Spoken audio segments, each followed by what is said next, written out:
இது விஜே போஸ் அவர்கள் தொகுப்பில் சன்ரைஸ் நிகழ்வரிசை திங்கள் இரவில் இடம்பெறுகிற புல சமூக நிஜங்கள் சிறப்பு தொகுப்பை விருந்தினர்களோடு இணைத்துக் கொடுக்க விஜே போஸ் அவர்கள் உற்சாக வணக்கம்.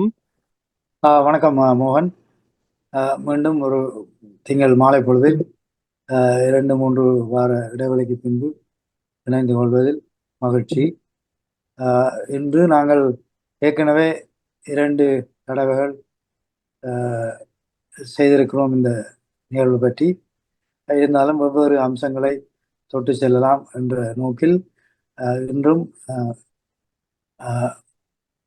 மனத்தளர்ச்சி, அதாவது டிப்ரெஷன் பற்றிய ஒரு உரையாடலை டாக்டர் ஜெகநாதன் அவர்கள், சைக்கியாட்ரிக் கன்சல்டன்ட் டாக்டர் ஜெகநாதன் அவர்களுடன் உரையாட இருக்கின்றோம். அவர் ஏற்கனவே இந்த வானொலிக்கு மிக அறிமுகமானவர். 2 தடவைகள் இது சம்பந்தமான நிகழ்வுகளை நிகழ்த்தி இருக்கிறோம். ஆகவே நீண்ட அறிமுகம் அவரை பற்றி நான் செய்ய வேண்டிய அவசியம் இல்லை. அவர் ஒரு ஆழமாக இந்த விஷயத்தை மக்களுக்கு அறிவுறுத்துவதில் ஈடுபட்டு கொண்டிருப்பவர். எனவே அவருடைய கருத்துக்கள் மிகவும் பிரயோசனமாக இருக்கும் என்று நினைக்கிறேன். வணக்கம் டாக்டர் ஜெகநாத். வணக்கம். வணக்கம் போஸ். மீண்டும் மீண்டும் இந்த வானொலியில் எங்களுக்கு ஒரு சந்தர்ப்பத்தை வழங்கி இருப்பதற்கு நன்றி. இன்று நாங்கள் வெவ்வேறு தலைப்பில் கதைத்திருக்கிறோம். இன்றைக்கு நாங்கள் மனத்தளர்ச்சி, அதாவது டிப்ரெஷன் பற்றி உங்களோடு உரையாட இருக்கின்றோம். இந்த மனத்தளர்ச்சி என்பது ஒரு இன்று பரவலாக பேசப்படுகின்ற ஒரு விடயம். யாரை பார்த்தாலும் அவருக்கு டிப்ரெஷன். அதுக்கு நிறைய விஷயங்கள், என்னத்தால டிப்ரெஷன் வருதுன்றது 1000 காரணம் இருக்கலாம். அது நாங்கள் ஒருத்தருடைய சூழ்நிலையை பொறுத்து அது அந்த டிப்ரெஷன் அமையலாம். அப்போ அதில் ஸ்ட்ரெஸ் இருக்குது. ஸ்ட்ரெஸ்ஸுக்கும் இனி என்னத்தால ஸ்ட்ரெஸ் வருது? வேலையால் வருதா, வீட்டு பிரச்சனையால் வருதா, மோகேஜால் வருதா, இல்லாட்டி அப்படியே அடுக்கிக்கொண்டே போகலாம். அப்போ இதை பற்றி நாங்கள் இன்று விவரமாக உரையாட இருக்கின்றோம். அந்த ஏற்படுவதற்குரிய காரணங்கள், இதை எப்படி நாங்கள் ஓரளவுக்கு முற்றாக நிறுத்தலாமோ எனக்கு தெரியவில்லை, குறைக்கலாம் என்பது எனக்கு நன்றாக தெரியும். ஆகவே அதை பற்றி உரையாட இருக்கின்றோம். நான் டாக்டர் ஜெகநாதன் அவர்களிடம் இந்த டிப்ரெஷன் பற்றியும் அதனுடைய சவால்கள் பற்றியும் நீங்கள் எடுத்து கூறலாம். நன்றி. நன்றி. இன்னும் ஒரு தடவை எனக்கு இந்த சந்தர்ப்பத்தை வழங்கியதற்காக உங்களுக்கு நன்றி. நீங்களே ஏற்கனவே கூறியது மாதிரி இந்த மாடர்ன் டைம்ஸ், நவீன காலத்துல இது ஒரு மிகவும் பரிச்சயமான டாபிக் என்று சொல்லலாம். நீங்கள் எத்தனையோ பேச்சுக்கள் இதை பற்றி கேட்டிருப்பீர்கள். சோசியல் மீடியால தகவல்களும் பெற்றிருப்பீர்கள். Hello, I got the new camera, sir. Hello. So anybody, hello towel, long time no see towel. Hello, who is that? Can you please stop? Who is that? Fuck off. VJ. It's FATV towel is causing mischief in the class. It is mischief. Why? Can you stop that, please? What do you mean, bloody stop that? I think somebody is intruded. Yeah. You bloody bastard. Okay, அவரை of பண்ணலாம். பேருக்குரிய குணத்தை காட்டிட்டு போயிட்டாரா? சரி, நீங்க சொல்லுங்க. Okay, அதாவது இது நீங்கள் சொன்ன மாதிரி மிகவும் பரிச்சயமான ஒரு சொல்லு, பாவனையில இருக்கின்றது. நீங்களும் இதை பற்றி நிறைய அறிந்திருப்பீர்கள். புதுசாக Towel. You can't just remove me like that. Your bloody tech team is a shit. I shit on your tech team, sir. Did you know that India eats like flesh-eating turtles? You rascal! Can you stop that, please, idiot? He won't do it. I'm disturb பண்றாங்கனே Varana? அதான் no. முன்னைய காலத்துல இந்த சொல்லு பாதிப்பதற்கு இருந்ததாக எனக்கு தெரியவில்லை. ஆனால் என்ன மாதிரி அதை கையாண்டார்கள் என்று சொன்னா பிரச்சனை வந்தவுடனே தலைவிதி ஊழ்வினை என்று சொல்வார்கள். அதை பற்றி கொஞ்சம் பேர்ந்து விளக்கலாம். ஆனால் இந்த சொல்லு டிப்ரெஷன் என்றது ஆங்கிலத்தில் ஒரு குறியீடாக என்றுதான் எனக்கு படுகின்றது. நெகட்டிவிட்டி என்று சொல்லிக்கல எங்களோட மூட் மன உணர்வோ மனோபாவத்தில் கவலை என்பது சேட்னஸ் பீயிங் சேட் என்று சொல்வார்கள். அது ஒரு வெளிப்பாடு. அந்த வெளிப்பாட்டுக்கான காரணம் தான் அந்த ஒரு நோய் என்ற முறையில் டிப்ரெஷன் என்று சொல்லி பாவனையில் இருக்கின்றது. அடுத்த கேள்வி என்னன்னு சொன்னா இது ஒரு நிலையா ஸ்டேட்டா இல்லது ஒரு டிசார்டரோ டிசீஸா நோயா என்பது. இது இன்னொரு சொல்லி ஆங்கிலத்தில் இருக்கிற அது ஒரு ஸ்லாங் ஃபெடாப்னு சொல்வார்கள். ஃபெடாப்னு சொன்னா டிசாட்டிஸ்ஃபைடு. இதிலும் நீங்க டிசாட்டிஸ்ஃபைடுன்னு சொன்னா திருப்தியின்மை என்று சொல்லிக்கல அந்த முறையில சொல்லுவார்கள். அப்ப ஃபெடாப் என்று சொல்லிக்கல டயர்ட் அண்ட் போர்ட் என்றும் மீனிங்கும் வருகின்றது. அப்ப மனச்சோர்வு என்று சொல்லியும் சில பேர் பாதிக்கிறார்கள். மென்டல் டயர்ட்னஸ் எடுக்கிறார், எக்ஸாஸ்டன் என்று சொல்வார்கள். இன்னொரு விதமாக பார்க்க போனா அந்த அந்த நிலையில் இருக்கிறவர்கள் சொல்வார்கள் எங்களுக்கு சரியான முறையில சிந்திக்க முடியாம இருக்கிறது. அப்ப மனத்தளர்வு என்று சொல்லு இருக்கின்றது பாவனையில. ஆனா நான் என்ன யோசிக்கிறேன்னா தளர்வு தளர்ச்சி என்ற முறையில வருது. இறுக்கத்துக்கு எதிர்மாறு டென்ஷன் அண்ட் ரிலாக்ஸ் என்று வருது. அதனுடைய கன்ஃபியூஷன்ன்றதுக்கு அறியாமல் எந்த சொல்ல பாவச்சாரம் பரவாயில்ல உங்களுக்கு பொருள் விளங்கினா சரி. அதாவது இந்த மூட் என்பதை ரெண்டு விதத்துல பாதிக்கப்படலாம். ஒன்று தாழ்வாக போகலாம் அல்லது உயர்வாக போகலாம். தாழ்வாக போறதுதான் டிப்ரெஷன். மனத்தாழ்வு நிலை என்று எனக்கு பொருத்தப்படுகின்றது. என்னென்னு சொன்னா அந்த உயர்வு என்று சொல்லிக்கல அது இலேஷன் என்று சொல்வார்கள் ஆங்கிலத்துல. அதைத்தான் மேனியா என்று சொல்லி நீங்கள் அது பொதுவாக சந்தித்திருக்க மாட்டீர்கள். சில பேர் சொல்லுவாங்க தங்களுக்கு பைப்போல என்று சொல்லி. அதாவது பைப்போலண்டா இரண்டு ஆப்போசிட் போல்ஸ்ல. அப்ப அவர்களுக்கு டிப்ரெஷனும் வரும் இலேஷனும் வரும் மாறி மாறி. இரட்ட முகங்களா? இல்ல ரெட்ட மூவ்மெண்ட் இல்லை.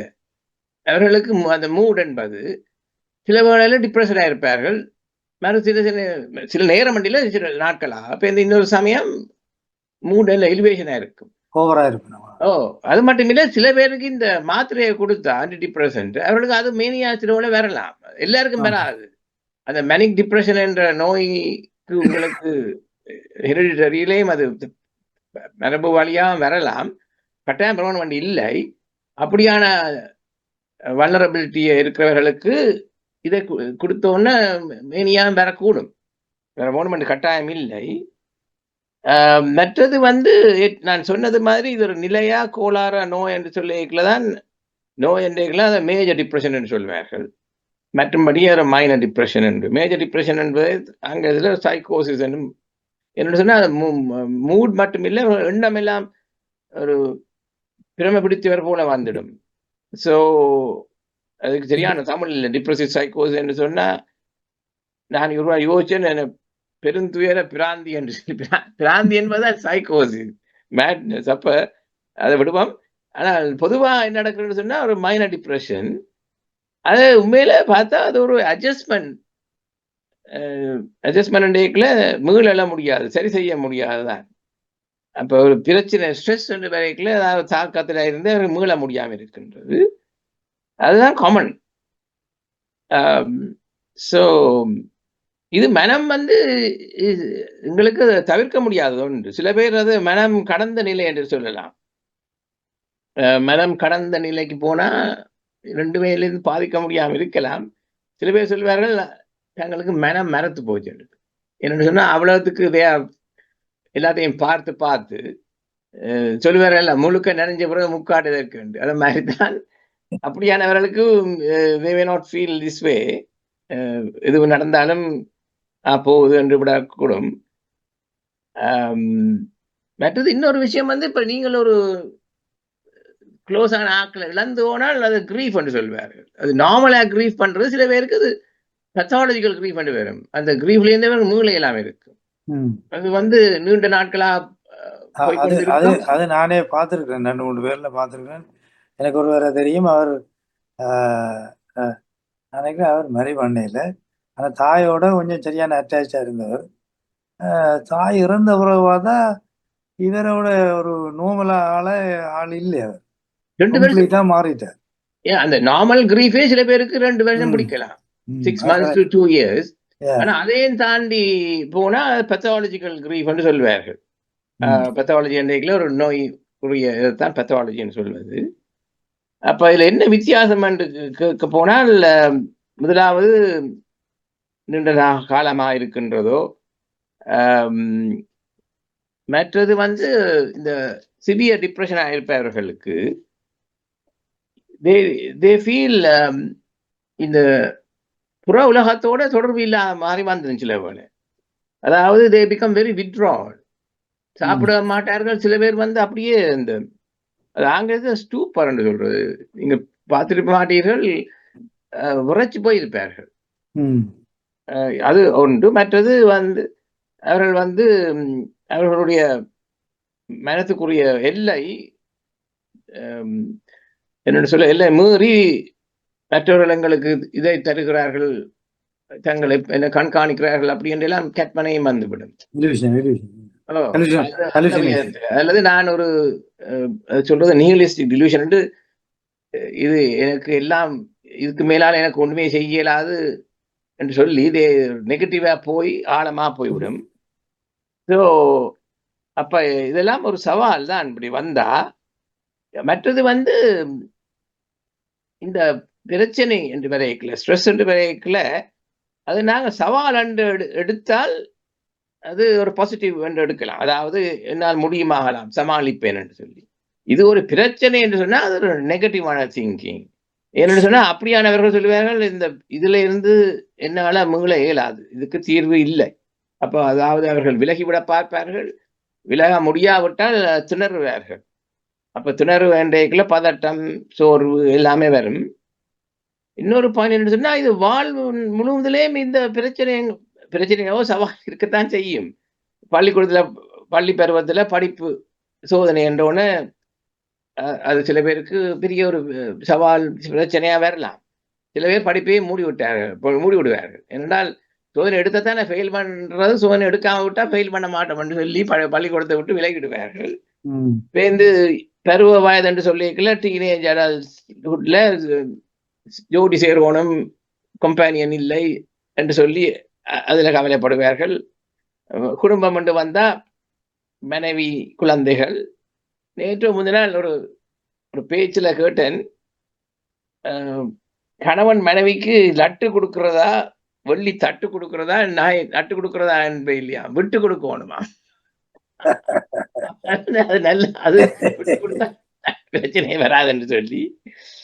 மற்றது முதுமையிலேயும் இயலாமை என்று வரைக்கல ஓவர் டிபெண்டன்சி பிள்ளைகளில அல்லது சோசியல் சர்வீஸ்லயோ அதுல ஓவர் டிபெண்டா வந்தால் பிரச்சனையாக விடும். மற்றது இந்த கவலை இல்லாத வாழ்வு சாத்தியமா? உங்கள் எல்லாருக்கும் தெரியும் அதுக்கு விடை. சொல்வார்கள், புள்ளியா இருந்து, ஒரு பாட்டு இருக்கு, புள்ளியா இருந்து விட்டால் இல்லை ஒரு தொல்லை என்று சொல்லி. அதுல என்ன அர்த்தம் என்று சொன்னா, பிள்ளையா இருக்கேன் அவருடைய மனம் வெள்ளை மனம் என்று சொல்வார்கள். அதுல அவ்வளவு அறிவு விஷயங்கள் இல்லை. ஆனாலும் குழந்தைகள் கூட அழுகிறது, சினக்கிறது, அடம் பிடிக்கிறது என்று சொல்லியிருக்கல, அதுக்கு சொல்வார்கள் அது அவர்களுக்கு ஒரு இயல்பா இருக்கிற ஒரு இன்ஸ்டிங்சுவல் டிரைவ் இருக்கல, இயற்கை இயல்பு. அப்பதான் அந்த மாதிரி பெனிஃபிட் பண்றார்கள். பேந்து கொஞ்சம் அறிவு வரைக்கல ஐடென்டிட்டி, நான் இது என்ன, நான் இந்த குடும்பம் சேர்ந்தவன், இந்த சொசைட்டியில் இந்த நிலை இருக்குன்னு சொல்லி முக்கியத்துவம் கொண்டு எடுத்துவிடும் மனதில். அல்லது தான் முதலாக வரணும், முதன்மையாக எடுக்கணும் என்று சொல்லி, அல்லது எல்லாம் தனக்கு தெரியும் என்று சொல்லி. அப்படியா இருக்கல பிரச்சனைக்கு இடம் உண்டு. மனம் ஒரு பிரச்சனையா என்று கேட்கலாம். மனம் ஒரு பிரச்சனை இல்லை. நாங்கள் அந்த உணர்ச்சி வச இமோஷனல் கண்ட்ரோல் என்றது உணர்ச்சி வசப்படும் நிலையை மட்டுப்படுத்த முடியாதுதான். விலை இந்த விலையை ஒரு பிரக்கெட்ல போட்டா நான் யோசிக்கிறது விலைக்குள் சிக்கிறது மாதிரி தான், கவலைக்குள் சிக்கி விடுற மாதிரி தான் வருது. சில பேர் சொல்லுவார்கள் தங்களுக்கு கவலைப்படும் ஒன்றுமில்லையேன்னு கவலைப்படுவேன். இன்றைக்கு ஒன்றுமில்லை எனக்கு worry பண்றதுக்கு. அது ஒரு ரேர் கேட்டகரி. ஆனா பொதுவாக சொல்லுவார்கள் நான் தான் இந்த உலகத்திலேயே வேர்ஸ்ட் கவலைப்படுறதுக்குரிய வேர்ஸ்டான worry டைப் சொல்லி எல்லாரும் அப்படித்தான் நினைச்சு கொண்டிருக்கிறது. ஆனா இவர்கள் எல்லாருக்கும் வந்து செவி சாய்க்க கூடாது. செவி சாய்த்தா தான் அது திருப்பி திருப்பி சொல்லி கொண்டு போவார்கள். நான் யோசிக்கிறது ஏர்னிங்குக்கு ஒரு டேக்ஸ் இருக்கிற மாதிரி இந்த மோர்னிங் விளைஞ்சு கொண்டு இருக்கு. மோர்னிங்கு ஒரு டேக்ஸ் கொண்டா நல்ல அப்ப அதை தவிர்க்க சொல்கிறார்கள். ஆனால் இன்னொரு விஷயம் என்று சொன்னா நாங்கள் ஒரு சமூக சோசியல் அனிமல் என்பார்கள். அப்ப இதை பற்றியெல்லாம் சைக்காலஜிஸ்ட் எனக்கு அங்க போக விருப்பம் இல்லை. மாஸ்லோ ஒரு ஹையரார்கி ஆஃப் நீட்ஸ் என்று சொல்லி எங்களுடைய தேவைகளுக்குரிய ஒரு எல்லைகளை போட்டு ஒரு பிரமிட் மாதிரி எல்லாம் படத்துல விளங்கப்படுத்துறேன். நான் அந்த அளவுக்கு போறையில எளிமையாக எது ப்ரையாரிட்டி எது ப்ரிவிலேஜ் என்று, அதாவது எங்களுக்கு எது அத்தியாவசியமான தேவை, எது எங்களுக்கு ஒரு அதுக்கு மேலாக ஒரு சோர்ஸ் ப்ரிவிலேஜ் என்று சொல்லி ப்ரிவிலேஜ். இப்ப எல்லாரும் வந்து ப்ரிவிலேஜ் தான் ப்ரையாரிட்டின்னு வச்சுக்கொள்வார். அப்ப அந்த அந்த அந்த மாதிரி நாங்கள் இருந்தால் we'll never be happy. இன்னொரு தத்துவாளர் சொல்றார் சிந்தனை வேறு சிந்தித்தல் வேறு என்று. நான் அது மாதிரி கேட்டோன்னா தேய்ச்சி போனேன். இவ்வளவு நாளும் எனக்கு தெரியாம போச்சு. பேர் தான் யோஜன், அதுல ஒன்றும் இல்லை. சிந்தனை என்று சொன்னா அது ஒரு பெயர் சொல்ல பாவிக்கின்றோம், சிந்திக்கிறேன்னு சொன்னா அது ஒரு வினைச்சொல்ல பாவிக்கின்றோம். அவ்வளவுதான் வித்தியாசம். ஆனா அதுல ஒரு நுணுக்கம் ஒன்று இருக்கின்றது. அதாவது இந்த வேறு ஒரு விதமா ஒரு தத்துவாளர் அணுகி இருக்கிறார்கள்.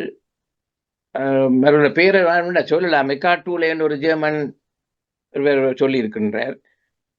இந்த எண்ணங்களை நாங்கள் வர விடணும், வந்தால் அதை நாங்கள் ஐடென்டிஃபை பண்ணக்கூடாது, அதாவது அதோடு சேரக்கூடாது, அதை விடணும் என்று சொல்லி ஓமையா சொல்ல போறேன்னு சொன்னால், நீங்கள் ஒரு கார்ல ட்ரெயின்ல போய்க்கல ஒரு சீனரி ஓடிக்கொண்டே இருக்கும், நீங்க எல்லாம் பார்த்து ரசிக்கிறீங்கள், ஆனா அது போனீங்க அதை மறந்துடுவீங்க. அதே மாதிரிதான் எண்ணங்கள் வர நீங்கள் அதை விட்டுறணும். ஆனால் அப்படி நீங்கள் அந்த அனுபவத்திலேயுமே எதிர்பாராத ஒரு நடந்த ஆக்சிடென்ட்டோ somebody jumped the truck and jumped in front of the car and சொல்லிக்கல, அது அந்த விஷயம் வந்து ஃபிக்சேஷன் ஆழமா சிக்னிஃபிகண்டா வந்துடும். ஆனா அதுலேயுமே இந்த மாதிரி ரியாக்ட் பண்றதுன்னு தான் பொறுத்து இருக்கு. அப்ப நான் அந்த வினைச்சொல் என்று சொல்லி வினை என்ற சொல்லு மேல அடங்கி இருக்கின்றது. இன்னொருவர் சுகிசிவனுடைய பேச்சுல சொல்லியிருந்தார், இந்த எண்ண கவலை வந்து ஒரு அலையாத விருந்தாளிகள், விருந்தாளிகளும் கூட வரத்தான் செய்வார்கள், அவர்கள் வந்தா அலையாம வந்துட்டா நீங்க அவர்களை தங்க விடக்கூடாதுன்னு சொல்லி ஏதோ பேசி அனுப்பி போடணும்னு சொல்லி, அப்ப ஹேண்ட்லிங் எங்களை கையாளுற முறையில தான் இருக்கின்றது. அதுவுமே ஒரு வினை தானே, நாங்கள் இந்த மாதிரி கையாளுறேன்னு சொல்லி. அப்ப ஏற்கனவே நான் சொன்ன மாதிரி என்ன மாதிரி அட்ஜஸ்ட் பண்றேன்னு நாங்கள் கஷ்டப்படுகின்றோம். அதாவது அட்ஜஸ்ட்மெண்ட் ஃபெயிலியர் என்பார். அதுதான் ஆங்கிலத்திலே ஒரு சொல்லு பாதிக்கிறது சைக்கியாட்ரிஸ்ட். மெல் அட்ஜஸ்ட்மெண்ட் சொன்னா மெல் பிராக்டிஸ் என்ன மாதிரி மெல் என்ற வேர்ட் சொல்றது உங்களுக்கு அது சரியா கையாள முடியாது. மெல் அட்ஜஸ்ட்மெண்ட் ரியாக்ஷன் உண்டு. ஆனால் இது வந்து எங்களோட ரெசிலியன்ஸையும் பொறுத்து இருக்கு. மீள் திறன் என்று சொல்வார். அது மீள் திறன் குறைவா இருந்தால் we'll end up in a Mel adjustment.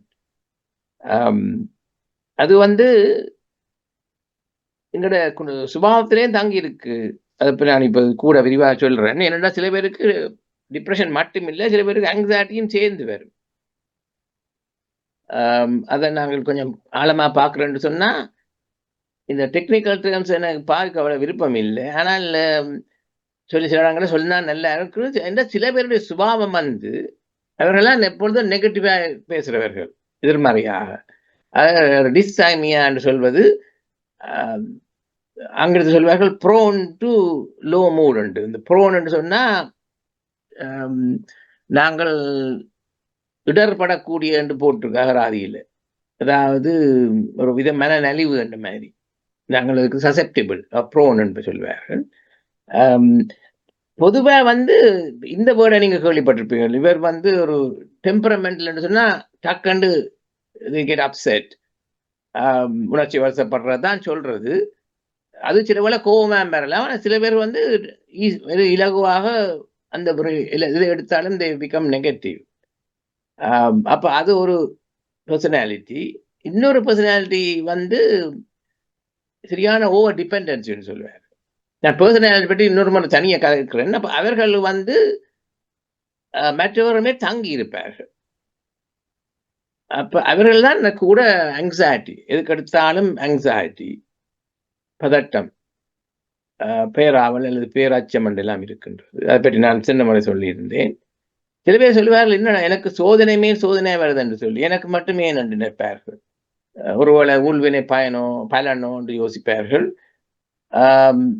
இது என்ன மாதிரி நான் யோசிக்கிறேன்னு சொன்னா, அந்த failure to see the reality, அந்த யதார்த்தமான என்பதை நாங்கள் அறிய தவறினால், திருக்குறள்ல வடிவா பண்ணியிருக்கிறார். சொல்றாரு, நீங்கள் எந்த ஒரு விஷயத்திலையும் வெற்றி காண்றேன் என்று சொன்னால் காலம், நேரம், இடம், மற்றவர்களுடைய தன்மை அறிந்து நாங்கள் அந்த காரியத்தை ஈடுபடணும். உங்களோட காரியத்துல வேறவர்களுடைய பங்கு இருக்கும் என்று சொன்னால் அவர்கள் லாய்க்கு இல்லை என்று சொன்னா நீங்க விலகி விடணும், அல்லது வேற ஏதாவது ப்ராஜெக்டை துவங்கணும். அப்ப இதுல வந்து கடவுளங்களை சோதிக்கிறது நான் என்ன மாதிரி சோதிக்கிறது என்று எடுக்காமல் ரியாலிட்டி, உண்மை, சத்தியம் தான் எங்களை சோதிக்கின்றது. அப்ப நாங்கள் அதை ஒரு மாதிரி அறிந்து கொண்டால் we will be able to overcome it, இல்லையா?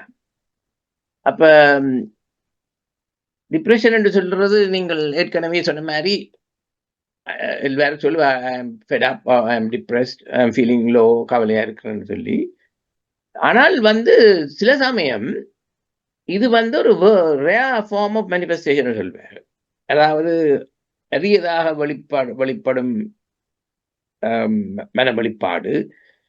இதுவும் டிப்ரெஷனோட சார்ந்து இருக்கலாம். அதுக்கு ஒரு பொதுவான ஒரு சொல்ல பாய்ப்பார்கள், சைக்கோசோமேட்டிக் என்று சொல்லி. அது ஆக்சுவலி அவுடேட்டட், அதாவது காலம் கடந்ததான ஒரு சொல்லு. சில வேளை ஓவர் ஸ்டேட்டட், அதாவது பெரும்படுத்தி ஓவர் ஸ்டேட்டட்னா உங்களுக்கு விளங்கணும் நினைக்கணும். they may make it in a more often than required. நீங்க சொல்றது சைக்கோசோமேட்டிக்ன்றது அவுடேட்டட் அவுடேட்டட் நான் சொன்னேன் என்னன்னு சொன்னால் அதை இப்போ என்ன மாதிரி சொல்ல, அதுதான் நான் இப்ப சொல்ல போறேன். அது உண்மையான சைக்கோசோமேட்டிக் என்பது நான் இப்பவே கூறி விடுறேன், அதுவே கொஸ்டினபிள் என்று சொன்னால், அப்படியே பிரசன்ட் ஒரு உடல் ரீதியான கோளாறோட வாரவர்களுக்கு இது மனம் என்று நாங்கள் யோசிச்சாலும் அவர்களுக்கு நீங்க லாங் டேர்மா ஃபாலோ பண்ணி கொண்டு பார்த்தா சில ஒரு பிசிக்கல் இல்னஸ் வந்து வரக்கூடும். இதுல நான் ஒரு சின்ன இது சொல்ல விரும்புகிறேன். என்னென்னா, ஒரு ஒரு மெடிடேஷன் இதுக்கு போன பொழுது அல்சர் வரத்த ஒரு ஆளை அவரோட காய்ச்சி போட்டு அவர் சொன்ன விஷயம், ஒரு கூடுதலான வருத்தங்கள் சைக்கோசோமேட்டிக் டிசீசஸ், மனம் சம்பந்தப்பட்டதால்தான் அல்சர் எல்லாம் கூடுதலாக அது சம்பந்தப்பட்ட வியாதி என்று அவர் சொன்னதான் நான் உங்களை கேட்டேன். அதான் அது ஒரு நான் சொன்ன மாதிரி அது ஒரு ஓவர் ஸ்டேட்டட். அதாவது அல்சர் வரும்ன்றது நான் நம்ப மாட்டேங்க. நான் மருத்துவ கல்லூரி இருக்கையிலே படிச்சேன். நான் இந்த அல்சர் வந்து 2 விதமான அல்சர் இருக்கு. ஒன்று ஸ்டமக்ல, மற்ற டியோடினம் என்றது. ஒன்று வந்து 45 வயதுல வரும், அந்த 50 சொல்லி. எனக்கு 45 வயசுல அல்சர் ரெண்டு இல்லை, அசிட், அந்த அசிட் இறப்பையில அசிட், ஹைட்ரோக்ளோரிக் அசிட் சுரக்கிறது, அது கூடி வந்துட்டுது. சில பேர் சொல்றார்கள், நீங்கள் நான் உரைப்பு அதிகமா சாப்பிடுறது இல்லை, இது வந்துட்டுது. அப்ப அது கவலையால வேற இல்லை. மருத்துவ கடையில் படிக்கல, அது ஒரு கவலை தான், அதான் இருக்கலாம். ஆனால் அது பேருந்து பாஸ் அவுட் பண்ணவும் ஒன்று போயிடுவோனுமே, அப்படி இல்லையே. அது அசிடிட்டி கூடினா அது பேருந்து அதுக்கு ட்ரீட்மெண்ட் இல்லை. இப்ப குடிசைதாரர்கள் முந்தி சர்ஜரி செய்வார்கள். அதே மாதிரி இப்ப மற்ற உதாரணம் சொல்ல போனா, ஒன்று நாங்கள் பண்ணிட்டோம், அது வந்து எங்களோட உணவு தொகுதியில இருக்கின்றது. இந்த இரத்த அமுக்கம் என்று சொல்ற இல்ல, ஹை பிளட் பிரஷர், அதுவும் பல பேருக்கு தெரியாது. உங்களுக்கு ஹை பிளட் பிரஷர் நீங்க டாக்டர்கிட்ட போனா உங்களோட முழுதாக சோதிப்பார்கள். என்னதான் உங்களுக்கு பிளட் பிரஷர் கூடுறதுக்கு வேற காரணம் இருக்கலாம். வேற காரணம் சொல்லிக்கல, அதாவது உங்களோட கிட்னி ஃபங்க்ஷன் பண்ணாம இருக்கலாம், அல்லது இந்த குருதி குழாய்கள்ல ஏதாவது அடைப்பு இருக்கலாம். அடைப்போ நரோயிங்னு சொல்லுவாங்க. பிளாக் இல்ல, அது பை பர்த் நரோயிங்கா இருக்கலாம். அப்படி ஒரு லிஸ்ட் ஆஃப் காசஸ் இருக்குது. அதை எல்லாம் எக்ஸ்க்ளூட் பண்ண பிறகுதான் சொல்வார்கள் உங்களுக்கு ஒரு அது இப்ப பொதுவா பாவிக்கிறே இல்லை, எசென்சியல் அன்னைக்குல அது காரணம் என்னன்னு தெரியாது இல்லை, அது உங்களோட சிஸ்டத்துக்கு உங்களோட அதுக்கு மாதிரி நீங்க வல்னரபிள். அப்ப அவன் அப்படியான அது உதாரணத்தை சொல்லி போட்டு பேர்ந்து பாருங்க. அப்ப அது உணவு தொகுதியில ulcer, acidity, cardiovascular blood pressure, respiratory சுவாச தொகுதியில ஆஸ்மா. அப்ப இதுகள் எல்லாம் என்ன சொல்றாங்கன்னு சொன்னா, உங்களுக்கு அந்த நோய் வருவதற்கான சான்சஸ் இருக்கின்றது. ஆனால் மனன் அழுத்தம் அது வந்தால் அதனுடைய நிவாரணம் தாமதப்படும், அல்லது அதை கண்ட்ரோல் பண்ணினாலும் மீண்டும் அது வரலாம். ஸோ அதுதான் அது இந்த சைக்கோசோமேட்டிக்ன்றது சரியான கருத்து. ஆனால் அதால நோய்கள் மாறுதுன்றது இஸ் சேலஞ்சபிள். அதாவது நீங்கள் அதை ஃபாலோ பண்ணி கொண்டு வந்தால் அப்போ ஒரு நோயா வெளிப்படலாம். மற்றதுகள் இந்த மைக்ரேன்ன்றது இருக்கிறது இல்லையா, அதுக்கும் என்ன காரணம்னு தெரியாது. ஒரு பெரிய தலைவலி இல்லையா மைக்ரேன், அது என்ன தமிழ்ல ஒரு பக்க தலைவலின்னு சொல்லுவோம், அப்படித்தான் சொல்வார்கள். அதே மாதிரி இந்த இன்னொரு ஃபைப்ரோமால்ஜியான்றது நீங்க கேள்விப்பட்டிருக்கீங்கல்ல, தசைகள் இருக்குமே மாறுறது, ஆர்த்ரைட்டிஸ் இல்லாமல் காரணம் ஒன்றும் இல்லாமல் தசைகள் இறுகி வந்தால் ஃபைப்ரோமால்ஜியான்னு சொல்வார்கள். அப்படி ஒவ்வொரு தொகுதியிலும் ஒரு சில நோய் உடல் சார்ந்த நோய் குறிகள் இருக்கின்றது. ஆனால் இப்ப அந்த சைக்கோசோமேட்டிக் என்ற சொல்ல பாவிக்காமல் வேற 4 கண்டிஷன்ஸ் விளங்கப்படுத்துகிறார்கள். முதலாவது ஹைப்போகாண்ட்ரியாசிஸ் என்று கேள்விப்பட்டிருக்கிறேன். சில பேருக்கு அங்க நோவுது, இங்க நோவுது, அங்க வருத்தமோ இங்க வருத்தமோ என்று அதை இப்பொழுது சொல்கிறார்கள்.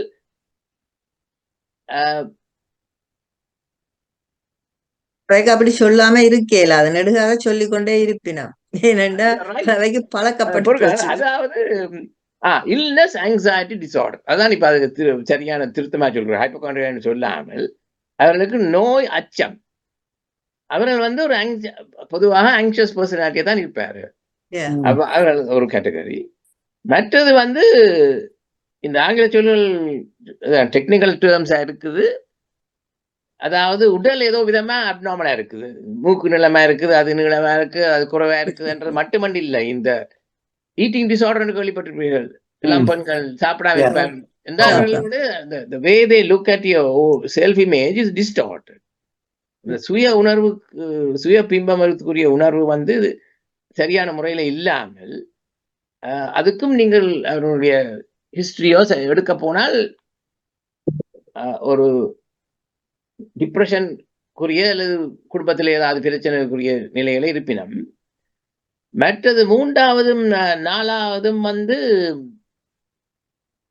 முந்தி ஹிஸ்டீரியான்ற ஒரு நோயை டயக்னோஸ் பண்ணுவார்கள். அது இப்ப டயக்னோஸ் பண்றது இல்லை. ஏண்டா இந்த ஹிஸ்டீரியான்ற வேர்டே ஹிஸ்டரெக்டமி என்று சொன்னால் உங்களோட என்ன கருப்பப்பையை ரிமூவ் பண்றது. அவர்கள் நினைச்சார்கள் இவர்களுக்கெல்லாம் இந்த கருப்பப்பை அங்க இங்கே ஓடுது என்று சொல்லி. பழைய காலத்துல எல்லாம் கற்பனைவான ஹிஸ்டீரியான்னு சொல்வது. அதை இப்பொழுது அந்த சொல்ல பாவிக்காமல் அவர்களுக்கு ஏதோ ஒரு கை பேராலிசிஸா வந்துட்டு அல்லது கால் பேராலிசிஸா வந்துட்டு சொல்வார்கள், அல்லது ஒரு கண் தெரியலன்னு சொல்வார்கள். ஆனால் அதுக்குரிய பிசிக்கல் காசஸ் கண்டுபிடிக்கலாம் இருக்கு. அப்ப அது ஒரு உடல் சார்ந்த மனம் சார்ந்த உளத்திருப்பம்னு சொல்லலாம். அத உடல் சார்ந்து உளம் திரும்பிக்கிட்டுன்னு சொல்லி அது ஆங்கிலத்தை சொல்வாரு கன்வர்ஷன் ரியாக்ஷன். கன்வெர்ட் பண்ணியாச்சு. அது மனதில் இருக்கிறத உடல் மூலமா மேனிஃபெஸ்ட் பண்றேன்னு சொல்லி. அது மற்றது டிசோசியேஷன் சொல்லிக்கல, அது காம்ப்ளெக்ஸா இருந்தது. அதாவது அவர்களுக்கு கம்ப்ளீட்டா பிளாக் ஆஃப் மெமரி 32 வரலாம். இதை கூட ஆராய்ஞ்சு பார்த்தவர் இந்த சிக்மண்ட் ஃப்ராய்ட். அவர் தான் இதை ஆராய்ஞ்சு இதுக்கெல்லாம் ஒரு கருதுகோள்கள் தான் இதெல்லாம் ப்ரூஃப் பண்றது முடியாது. அதை சொல்வார்கள். இவர்கள் வந்து இந்த மனதில் பதிகிற தாக்கம் வந்து ரிப்ரசன்டேக்கில் சப்ரஸ் பண்றது தான் நாங்கள் வலுக்கட்டமா அமர்த்தி வைக்கிறது. ரிப்ரசன்ட் சொன்னா வலுக்கட்டமா இல்லை, ஆள் மனது மூலமா அது அடங்கி போயிருக்கின்றது. அது சில நல்லதாகவும் இருக்கலாம். நல்லவென்று சொன்னா இப்ப சண்டைக்கு போறவர்கள் எத்தனையோ பேர் கை விளந்து கால் விளந்து இருக்கலாம் பார்க்கிறார்கள். ஆனால் திரும்பி வந்தாலும் தேர் ஓகே. சில பேருக்கு போஸ்ட் ட்ராமேட்டிக் ஸ்ட்ரெஸ் டிசார்டர் வருது. அப்ப அவர்களுக்கு அந்த அந்த ரிப்ரெஷன் என்ற முறை சரியா இல்லை. அதுதான் அவர்களுக்கு போஸ்ட் ட்ராமேட்டிக் ஸ்ட்ரெஸ் டிசார்டர் கேள்விப்பட்டிருக்கு இல்லையா? அப்ப அதுதான் அந்த ஹிஸ்டீரியான்னு முந்தி பாவிச்ச சொல்லு. அதான் முந்தின காலத்துல அப்படியான ஆட்கள் they got discharged from the service இல்லையா? நர்வஸ் என்னன்னு சொல்லி அன்ஃபிட்னு சொல்லி. ஆனால் ஹிஸ்டரியானிக் பர்சனாலிட்டி என்று இருக்கு. அது நான் அடுத்த முறை பர்சனாலிட்டி பற்றி சொல்லிக்கல விளங்கப்படுத்தினா, நான் ஒரு உதாரணமா சொல்ல போனா எல்லாத்தையும் தூக்கி அடிப்பார்கள். ஒரு மெலோ டிராமேட்டிக் என்று சொல்லுவார். இவர் ஒரு டிராமா குயின் என்று சொல்லுவார். எல்லாத்தையும் தூக்கி பெருசா அடிக்கிறது. அதுதான் ஹிஸ்டரியானிக் பிஹேவியர். ஸோ இன்னொரு இது வந்து இந்த டிப்ரெஷனையே மறைத்து மாஸ்க் டிப்ரெஷன் சொல்வார்கள். அதாவது இந்த ராபின் வில்லியம்ஸ் என்று ஒரு நகைச்சுவை நடிகர் தற்கொலை செய்து கொண்டார் இல்லையா? அப்ப அவர்கள் வந்து அதை சொல்வார்கள், ஒரு தங்களை ஒரு மெனிக் ஸ்டேட்ல ஒரு டிஃபைன் பண்ணி கொண்டிருக்கார். அவரோட பிஹேவியர் பார்த்தாலே அந்த மெனிக்கா இருக்கிற நோயாளியும் அப்படித்தான் பிஹேவ் பண்ணுவார்கள். ஸோ அது ஒரு மாஸ்க் டிப்ரெஷன். அது ஒரு விதம். மற்றது வந்து மதுபானம் அருந்துவது அல்லது இந்த கேம்லிங்க்கு போறது. நான் சொல்வது வந்து இந்த ஆல்கஹாலிக்ஸை நீங்க கேட்டீங்கன்னு சொன்னா இதோட ப்ராப்ளம் கேட்க no I'm not a problem, I'm social ட்ரிங்கர்னு சொல்லுவார். No I have a drinking ப்ராப்ளம்னு சொன்னா நீங்க அவரோட கதைச்சு பார்த்தா தெரியும் ஏதோ ஒரு பிரச்சனை இருக்கு குடும்பத்திலேயோ அங்கேன்னு சொல்லி அதை மறைக்கிறதுக்காக இது என்ன இந்த ஆல்கஹால் வந்து ஒரு டெம்பரரியா டிப்ரெஷன் எடுத்து விடும். ஆனா அது நாளடைவில் அது டிப்ரெஷனை தான் என்ன கூட்டி விடும். ஸோ அதுலதான் பிரச்சனை. அது ஒன்று. இப்ப நாங்கள் நிவாரணம் என்று சுருக்கமா சொல்ல போனா, ஆற்றுப்படுத்தல் நீங்க எல்லாரும் கேள்விப்பட்டிருக்கீங்க இல்லையா? ஆற்றுப்படுத்தல்ன்றது கவுன்சிலிங் என்ற முறையில எடுத்தாலும் ஆற்றுப்படுத்தல் என்று சொல்லிக்கல உண்மையில நிவாரணம் தானே. நான் சொல்வது ரெண்டு பேருக்கு இடையில நடக்கிற ஒரு interaction. Person who wants healing and one who is offering healing. அது வந்து நீங்கள் ஒரு கவுன்சிலிங் என்று மட்டும் இல்லை, ஒரு ஆளோட ஆதரவா இருந்து அரவணைச்சு தண்டி சொன்னாலே எந்த விதமான வார்த்தையா இருக்கலாம், மோபாவமா இருக்கலாம், இல்லை தொடுகையா இருக்கலாம், எந்த முறையிலையும் நடக்கிறது தான் ஒரு ஆற்றுப்படுத்தல். சில பேர் சோதனத்துக்கு சொல்லுவார்கள் இது கூட கர்ம விதி அல்லது கோள்கள் கோளாறு செய்யுதுன்னு சொல்லி அப்ப அதுக்கு உள்ள சாந்தி செய்ய சொல்வார்கள். அது சில பேர் நம்புவார்கள், சில பேர் நம்பாமல் இருப்பார்கள். அது அவர்களுடைய தெரிவு. ரெண்டாவது வந்து இந்த மெடிடேஷன், தியானம், தவம் என்று சொல்லி திருவள்ளுவர் பாவிச்சிருக்கின்றேன். இதுல இருக்கிற சூட்சுமம் என்று சொன்னா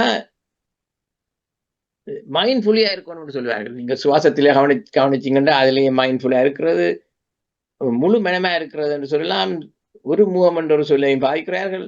சந்திரபாபுடைய ஒரு பாட்டு இருக்கு, உன் திருமுகத்தை ஒரு முகமா திருப்பு என்று சொல்லி, என்ன வந்தாலும் நானே பொறுப்பு என்று பாத்தீங்களா அடுத்த வரைக்கும் சொல்லி. அப்ப அது வந்து நான் சொல்றேன், தியானம் என்றது எத்தனையோ முறைகள் இருக்கின்ற, எத்தனையோ டெக்னிக்ஸோ இதுகள் எல்லாம் இருக்கின்றது. அவர்கள் தங்களுக்கு முறையமாக சேர்ந்து கொள்ளலாம். அடுத்ததா நாங்கள் இந்த டேப்லெட்ஸ் என்று மாத்திரை என்று போனால், மாத்திரை வந்து உண்மையில நேரம் கொடுக்கக்கூடாது. இந்த ஆற்றுப்படுத்தல் மூலம் மற்றது மெடிடேஷன், ரிலாக்ஸேஷனை நான் சொல்ல தவறி விட்டேன். உடலை ரிலாக்ஸ் பண்ணினா மனம் ரிலாக்ஸ் பண்ணும். அதுகள் எல்லாம் ஃபெயில் பண்ணினாத்தான் நாங்கள் மாத்திரைகளை பாய்க்கின்றோம். அதாவது ஆங்ஸைட்டி அதிகமாக இருந்தால் sometime you have to use short term. மற்றது நான் சொன்னேன், இந்த டிப்ரெஷன் வந்து ஒரு மேஜர் இதுக்கு போனால் they will not eat. அது மட்டும் இல்லை, தங்களை கவனிக்க மாட்டார். ஸோ அந்த நிலையில அவர்களுக்கு சிலவளை அட்மிட் பண்ண வேண்டி வரும். அட்மிட் பண்ற மட்டுமண்டி இல்லை, டேப்லெட்ஸும் சிலவளை வேலை செய்யாது பெருசாயிலும். அப்போ அந்த எலக்ட்ரிக் ஷாக் ட்ரீட்மெண்ட்டையும் கொடுக்குறாங்க. முந்தித்தான் டூ மச்சா கொடுத்து இட் பிகேம் அன்பாப்புலர். ஆனால் இப்போ அதுக்கு கணக்கு கண்டிஷன்ஸ் எல்லாம் இருக்கு. அதை ஃபில் பண்ணினா தான் அதை கொடுக்கலாம். அதுவும் மட்டுமில்லை, இன்னொரு செகண்ட் ஒப்பீனியன் எடுக்கணும். அந்த கொடுக்குறேன்னு சொன்னா பேஷண்ட் ஒப்புக்கொண்டாலும் செகண்ட் ஒப்பீனியன் எடுக்கணும்னு நினைக்கிறேன்.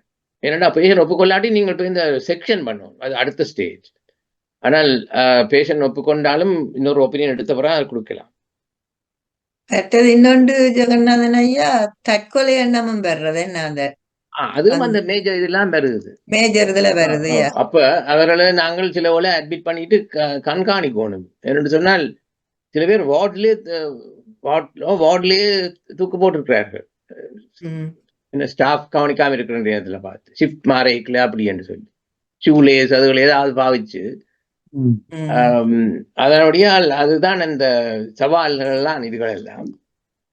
மற்ற சவால் என்று சொல்லிக்கல அட்ஜஸ்ட் பண்ண முடியாம இருக்கிறதும் நான் ஏற்கனவே சொன்ன மாதிரி சவால் என்று சொன்னா நீங்கள் எப்படியும் சமாளிக்கத்தான் தண்டிப்பீர்கள். இது பிரச்சனை என்று சொன்னாலே உங்களோட திங்கிங் நெகட்டிவா வந்துடும். என்னால இதுக்கு வழி இல்லை, இது பிரச்சனையா வந்துட்டு. ஸோ அதான் அதுல இருக்கிற கீ வித்தியாசம். மற்றும்படி நான் சொல்வதற்கு மேலதிகமாக வேண்டும் இல்லை என்றுதான் எனக்கு படுகின்றது. I hope I made it interesting. என்றால் நீங்கள் இது பல பேருடைய இதை கேட்டிருப்பீர்கள். ஸோ எங்களுடைய சுபாவம் பெருமளவிலே பங்கு பெறுறது. நான் அடுத்த முறை இன்னொரு சமயம் அது தனியாக நீங்க சொன்ன மாதிரி அந்த மெடிடேஷன்ன்றது ட்ரையல் பண்ணி ஓரளவுக்கு சரி வந்ததை நான் பார்த்துருக்கிறேன். ஒருவருக்கு மைக்ரேன் இருந்தது, அவர் தாங்க முடியாத மைக்ரேன் வந்தா 2-3 நாளைக்கு அவரு கிட்டவே ஒரு தடவை போகல. அது அவ்வளவுக்கு மோசமா இருக்கு. அது வந்து சைக்கோசோமேட்டிக்கு ஒரு உதாரணம்னு சொல்லலாம். ஆனா எல்லா நோய்களும் எல்லாரும் மிகப்படுத்தி சொல்கிறார்கள். அவர் ஒரு ஜேர்னலிஸ்ட், நல்ல மனுஷன். அவருக்கு இந்த இப்படி ஒரு பிரச்சனை இருக்கு. அப்ப நான் அவரை கூட்டிக்கொண்டு அவருக்கு இந்த டிஎம் கேள்விப்பட்டிருப்பீங்க, டிரான்ஸ்ஜெண்டர் மெடிசன், அதை சேவிச்சேன் நான். ஹை பிளட் பிரஷருக்குமே மெடிடேஷன் ஹெல்ப் பண்ணும். அதை செய்த பிறகு அவருக்கு அது கம்ப்ளீட்டா கியூர் ஆயிடுச்சு. அது வெளியே சந்தோஷம், என்ன கண்டா சந்தோஷமா சொல்லு, ஐயோ பெரிய ரிலீஃப் அப்பான்னு. அப்படியெல்லாம் இருக்குது.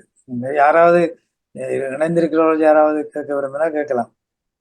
நான் இந்த நீங்க பிளட் ப்ரெஷரை பற்றி சொன்ன நீங்கள் இந்த பிரீதிங், அந்த நாங்க செய்யற மெடிடேஷன்ல நாங்க செய்யற பிரீதிங், அந்த deep breathing, it helps to அந்த பிளட் ப்ரெஷரை ரெடியூஸ் பண்றதுக்கு அது ஹெல்ப் பண்ணுது. என்ன இப்ப நான் பிளட் ப்ரெஷர் செக் பண்ண போறேன், நான் எங்கட சர்ஜரிக்கு என்னோட வீட்டுல பிளட் ப்ரெஷர் மெஷின் இல்லை, நான் அங்கேயே போய் செக் பண்றேன். நான் நாங்க உண்மையில நீங்க வடிவ 3 நாள் நல்லா டீப் பிரீதிங் செய்து போட்டு போய் செக் பண்ணுங்க, உங்களோட blood pressure will be low. ஆனா இப்ப நீங்க போய் அங்க போன உடனே சில பேருக்கு பிளட் ப்ரெஷர் கூடிவிடும். அங்க போன உடனே கூடிடும். அதான் நான் கவனிச்சேன். அந்த ஃபர்ஸ்ட் ரீடிங் அப்பம் ஹையா தான் இருக்கும். ஃபர்ஸ்ட் அந்த தேர்ட் ரீடிங் எடுக்கல அது தன் வழியா குறையும். என்ன அது வந்து பிளட் ப்ரெஷர் மெஷர் பண்ணிக்கல டாக்டர் சொல்லுவார், என்ன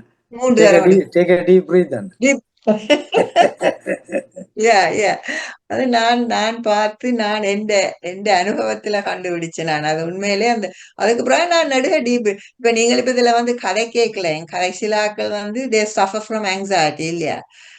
ஐயோ நான் இப்ப இத்தனை பேருக்கு முன்னால போய் கதைக்க வேணுமே அப்படின்னு அவைக்கு ஒரு ஆங்ஸைட்டி ஃபீலிங் இருக்கும். ஆனா ஒரு பிரீதிங் எக்ஸசைஸ் கொஞ்ச நேரம் ஒரு கப்புள் ஆஃப் மினிட்ஸ் நல்லா டீப் பிரீதிங் செய்து போட்டு வாங்கோ, அப்படியே கொஞ்சம் என்ன ஆறுதலா இருப்பீங்கள். ஆறுதலா இருந்து ஆறுதலா கதைப்பீங்கள். என்ன இல்லாட்டி படன்னு அந்த பிரீதிங்ல கணக்க இருக்கு உண்மையில. இப்ப கிட்டடியில எனக்கு ஒரு ஃப்ரெண்ட் ஒரு ஆள் சொன்னா, ஒரு ஆள் நெடுக குடிக்கிறவராம். அப்ப அதால அந்த ஃபேமிலியில கணக்க பிரச்சனை இருக்கு. ஆனா பிள்ளைகள் எல்லாம் வளர்ந்துட்டுது. அப்ப பிள்ளைகளுக்கெல்லாம் அந்த பிள்ளைகளுக்கும் தாய்க்கும் வந்து அவரை காப்பாற்ற வேணும். ஏன்னா ஹீஸ் அன் இன்டெலிஜென்ட் மேன். ஏதோ ஒரு காரணத்துக்காக அவர் இந்த பின்ன ஒரு ஆள்கிட்ட போக அவ இவர கணக்க கேள்விகள் கேட்க தொடங்கிட்டா. ஏன்னா she wanted to find out இவர் ஏன் குடிக்கிறாருன்றதுக்கு. கொஞ்ச நாளைக்கு விடுவாராம், இந்தியாவுக்கு போவாராம், ட்ரீட்மெண்ட் எடுப்பாராம், கொஞ்ச நாளைக்கு தான் பிறகு வந்து இதண்டு வேறாம். இதண்டு பார்த்தால் அவருக்கு வந்து என்னன்னா அவர் வந்து ஆக்களுக்கு கனவிதமான உதவிகள் அதுகள் எல்லாம் செய்திருக்கிறார். ஆனால் அவருக்கு ஒருத்தர் இந்த ரெக்கக்னிஷனை கொடுக்க இல்லை. அப்ப அவருக்கு வந்து அது ஒரு பெரிய ஒரு தாக்கம் அவர்கிட்ட மனத்தில. அதால அவர் வந்து அந்த தண்டை அந்த நான் நினைக்கிறேன் இந்த குடிக்கு அந்த குடியில போய் சேர்ற ஆக்கள் கன பேர் அதை குடிக்கிறது என்னன்னா தங்களுக்கு இருக்கிற அந்த மன வருத்தங்களை அடக்கி அடக்கி வச்சிருக்கணும். என்ன வெளியில கதைக்க இல்லாம அவ அதை குடிச்சு குடிச்சு அதை அப்படியே கீழே அமர்த்தி அமர்த்தி அமர்த்தி வச்சிருக்கணும். அதுதான் ஒரு ப்ராப்ளம். அவ அவையில வந்து இந்த நல்ல வெளிப்பாடா வந்து கதைக்க பண்ணணும். கதைக்க பண்ணினாத்தான் அவ வந்து இந்த கதைச்சு தங்களோட வருத்தங்களை சொல்லி வெளியில சொல்லி இதன் என்ன பிகாஸ் எங்களோட சமூகம் வந்து அதுக்கு கொஞ்சம் சீச்சி போய் சொல்லாத, குடும்ப விஷயம் சொல்லாத எண்ணங்களை அடக்கி வச்சிருக்கிறது என்ன. அப்ப அந்த நிலையில நாங்க வளர்ந்தா அப்புறம் அதை போய் வெளியில சொல்லுறதுக்கு இதா இருக்கும் என்ன.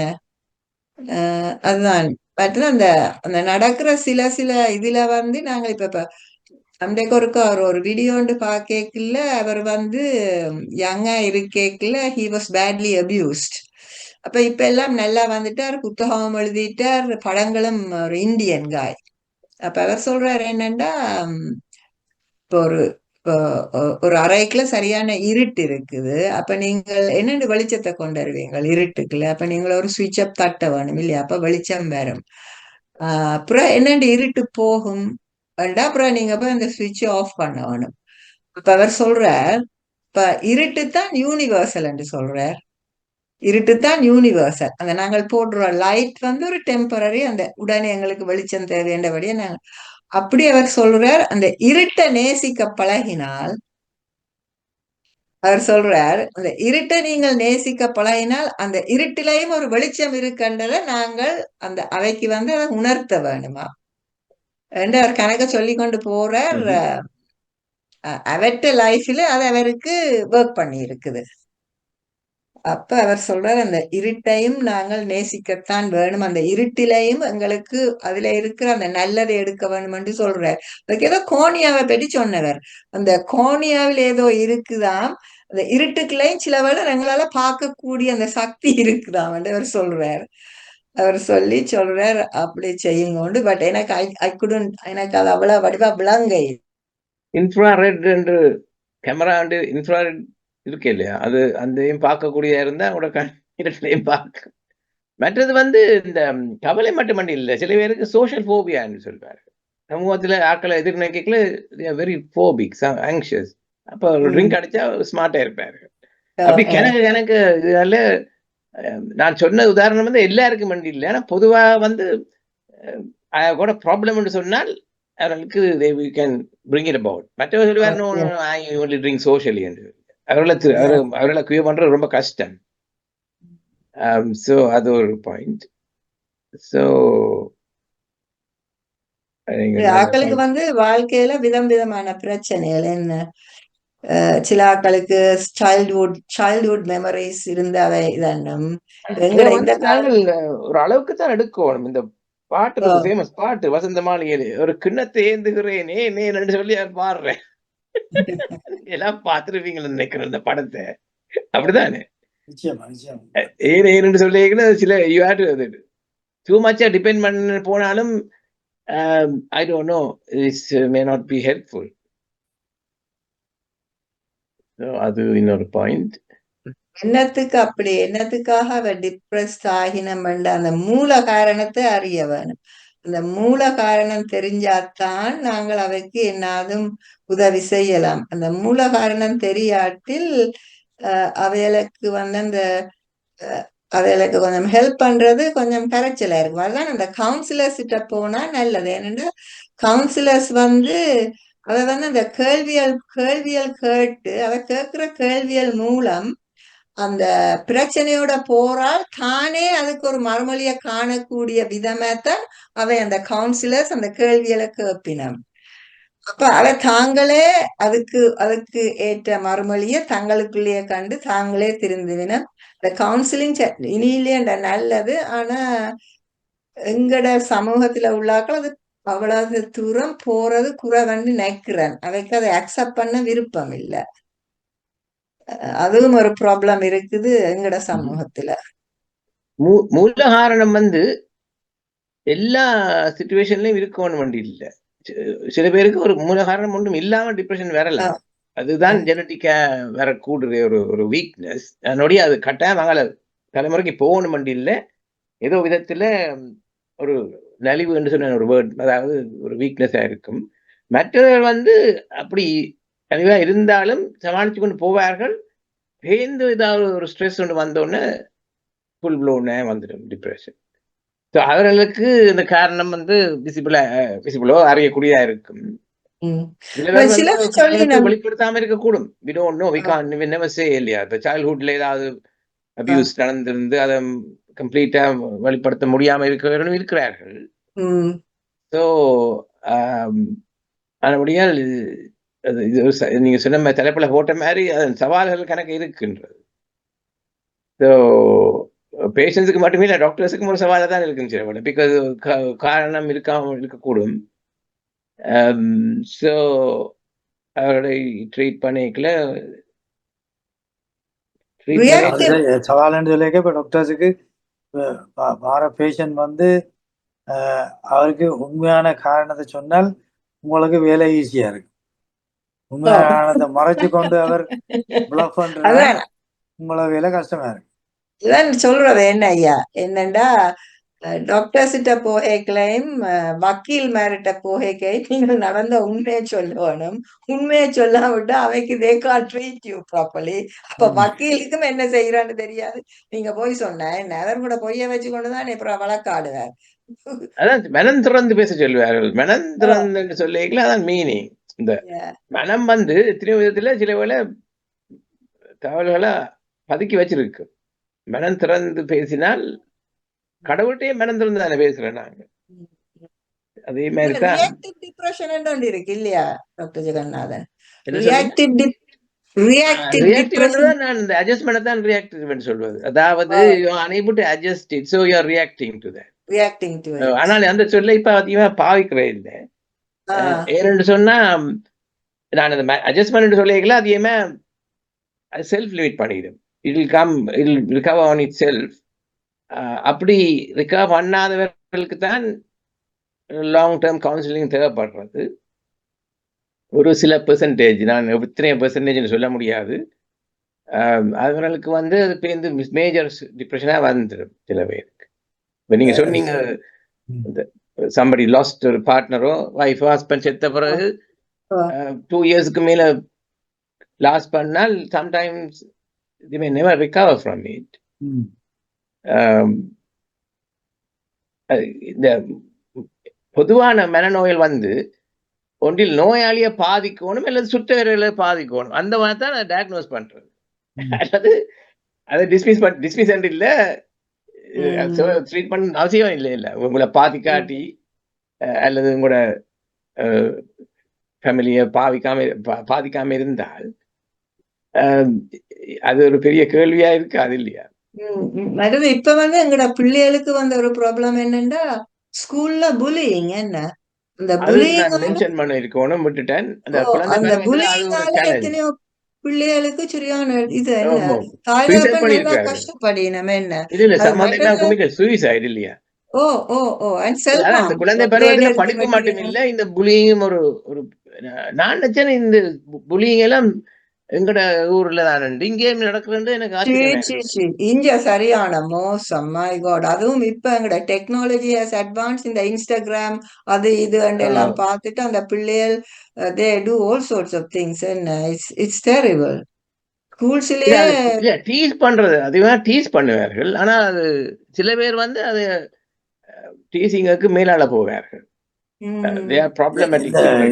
இன்னும் டாக்டர் இப்ப இதுல இந்த சைக்கோ தெரப்பி எந்த அளவுக்கு ஹெல்ப் பண்ணும்? ஏன்னா அதை பற்றி நான் நிறைய சில வாய்ச்சிருக்கேன் அப்படின்னு சொன்னால் வாய்ச்சேன்னு செய்திருக்கணும்.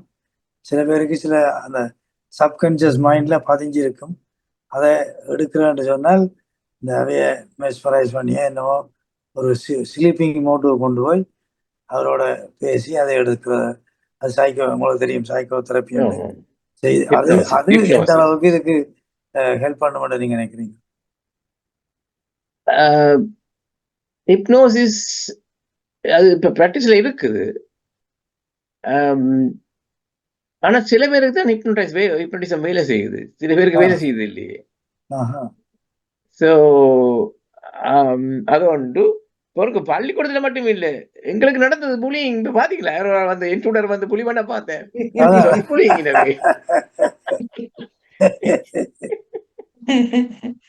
ஒரு மாதிரி போயிட்டார். நானே சில பேர் போக மாட்டேன். இல்ல இந்த பள்ளிக்கூடத்துல புலி பண்றது எங்கட பிள்ளைகளை சரியா அஃபெக்ட் பண்ணுது. என்ன ஒன்று அவன் கலரை பற்றி சொல்லுவி, நம்ம அந்த பிள்ளைகள் அந்த ஆக்களின மூக்கை பற்றி, கையை பற்றி, காலை பற்றி, you look like a monkey என்றா அந்த பிள்ளைகள் அழுது கொண்டு வருங்கள். அதில் வந்து வீட்டையும் படிவா சொல்லாதுகள் பேரண்ட்ஸுக்கு. என்ன அப்ப பேரண்ட்ஸ் நினைக்கிறது something to do with their hormone, it's hormonal என்றாவே சொல்லுவேன். அது சரியான ரியாக்ட் பண்ணக்கூடாது. இப்ப எங்களை எல்லாருக்கும் பள்ளிக்கூடத்துல பட்ட பேர் இருக்கு இல்ல, பட்ட பேரை சொல்லிக்கிற ஏதோ ஒன்று வீக்னஸ் வச்சுதான் பட்டம் கொடுப்பாரு. அது கிராஜுவேஷன் பட்டம் இல்ல, அது தையாண்டி பட்டம். இல்ல அங்க வந்து ஒரு பட்ட பேர் சொல்லிக்கல, நாங்களும் திருப்பி அவைக்கு பட்ட பேரை சொல்லி போட்டு வந்துடுவோம். இங்க இருக்கிற எங்கட பிள்ளைகளுக்கு பயம் என்னண்டா, அதான் வெள்ள பிள்ளைகள் இல்லையா. பயம் மட்டும் இல்ல, sometimes we become over sensitive. University போய் ரேக் பண்ணி சூசைட் பண்ண பிள்ளைகளும் இருக்கிறான். Oh yes, oh yes. அவையாலே அதை ஏற்றுக்கொள்ள இல்லாத ஒரு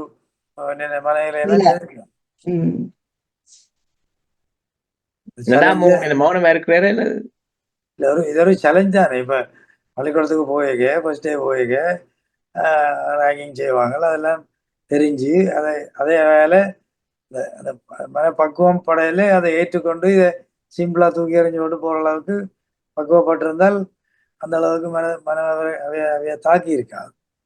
டீச்சர்ஸ் இதை கவனிக்கிறேன் இல்லையா, இல்லை என்ன மாதிரி கிரவுண்ட்ஸ்ல செய்தா கஷ்டம் இல்லையா, பிளே கிரவுண்ட்ல இல்ல டீச்சர்ஸ் இல்ல இங்க வந்து என்ன சொல்லுங்க, சில டீச்சர்ஸுக்கு போய் சொன்னாலும் ஓ யூ ஆர் சீக்கிங் அட்டென்ஷன் சொல்லுவேன் அந்த பிள்ளைய பார்த்து. அப்ப அந்த பிள்ளைக்கு அப்படி இருக்கும், யோசிச்சு பாருங்க.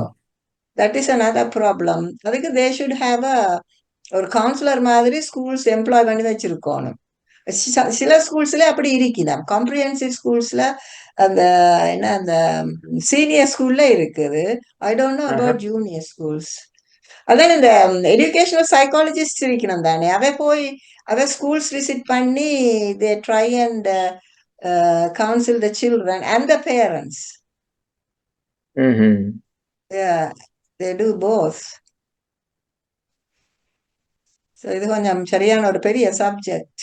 கணக்கு இல்ல அதோட இப்போ ஆன்லைன்ல எல்லாம் வந்துட்டு அபியூஸ் இல்லையா, அது கஷ்டம் கண்ட்ரோல் பண்றது. இப்ப நேரடியா இல்லாட்டியும் ஆன்லைன் மூலமாக செய்யறாங்க இல்லையா. மாடர்ன் டெக்னாலஜி டெக்னாலஜி தான் கூடின டேமேஜ். என்ன இப்ப எங்கட பிள்ளைகள் படிக்கிற காலத்துல இந்த டெக்னாலஜி இருக்கேல, பேர பிள்ளைகள் படிக்கிற காலத்துல செய்யலாம் எல்லாரும். They don't have to மறைமுகமா you can do it behind the screen and behind self harm தான் மோசம். பிள்ளைகள் they come and self harm themselves. என்ன பிளேடால வெட்டி இல்லாட்டி வீட்டுல வைன் இருந்தா குடிக்கிறது, அப்படி they do all sorts of things. அதுக்கான பேரண்ட்ஸுக்கு அந்த ப்ராப்ளம், யங் பேரண்ட்ஸுக்கு. எங்களுக்கு நேரம் ஆகிவிட்டபடியா தேங்க்யூ. இதுவரை நல்ல விடயங்களை கலந்துரையாடி இருக்கிறோம், நல்ல விஷயங்களை பேசியிருக்கிறோம். இது இன்னும் உண்மையில சொல்ல போனா ஒரு பெரிய விரிவான ஒரு சப்ஜெக்ட். இதை நாங்கள் ஒரு 1 hourல அது முடிக்க இயலாது. இருந்தாலும் சுருக்கமா சில விஷயங்களை கையாண்டிருக்கிறோம். அதை நாங்கள் அடுத்தடுத்த நிகழ்வுகளில் வேறு இது சம்பந்தமான வேற தலைப்புகளை எடுத்து உரையாடலாம். இன்று ம்ஹும். நிகழ்வில் கலந்து கொண்டு எங்களுக்கு அருமையான கருத்துக்களை வழங்கிய டாக்டர் ஜெகநாதன் அவர்களுக்கு மீண்டும் நன்றி செலுத்திக் கொண்டு நீங்கள் இறுதியாக ஏதாவது சுருக்கமாக கூற விரும்பினால் கூறிக்கொள்ளுங்கள். இறுதியா அன்று இல்லை, நான் சொன்ன மாதிரி ஒரு தலைப்பண்டைக்குள்ள இந்த பர்சனாலிட்டியை பற்றி அடுத்த முறை சொல்லலாம்னு இருக்கிறேன், அல்லது பார்ப்போம். ஸோ இரண்டால் இந்த நான் அப்படிதான் எடுக்கிறேன். இந்த தன்னை அறிகிறேன்னு சொல்லிக்கல பர்சனாலிட்டியை ஓரளவுக்கு அறிந்து கொன்றதுதான் உதவும். மற்றது தன்னை எல்லாம் ஒரு விஷயத்தை சொல்லிக்கொண்டு வருகிறார்கள். இதுல பாட்டு இருக்குதானே, உன்னை அறிந்தால் உலகத்தில் நீ வாழலாம். இல்ல, அதான் அந்த பாட்டு சரியான அர்த்தம் கலந்துதான் தான் கேட்கணும் போல இருக்குது. இல்ல என்ன அறியன்னு சொல்லிக்கல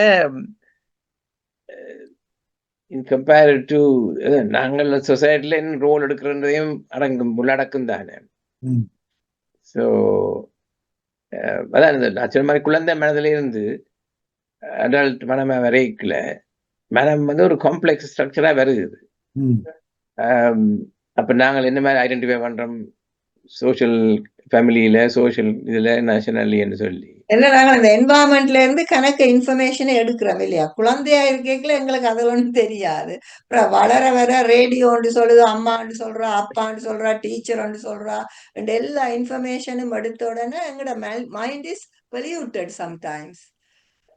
அதான் அந்த அறிந்து சொல்லி அறிவைத்தான் மீன் பண்றாரு நினைக்கிறேன். அதாவது வேறு விதமா அறிஞ்சு கொள்ளாமல் எல்லாரும் ஈக்குவல் என்று அறிஞ்சோ அல்லது அந்த முறையில ஒருமை ஒன்னஸ் என்று சொல்வார்கள். எனிவே நன்றி. மீண்டும் நன்றி டாக்டர் ஜெகநாதன். மீண்டும் ஒரு நிகழ்வில் இணைந்து கொள்ளும் வரை இத்தோடு நிகழ்வை இறுதி நிறைவு செய்கிறோம். நன்றி, வணக்கம்.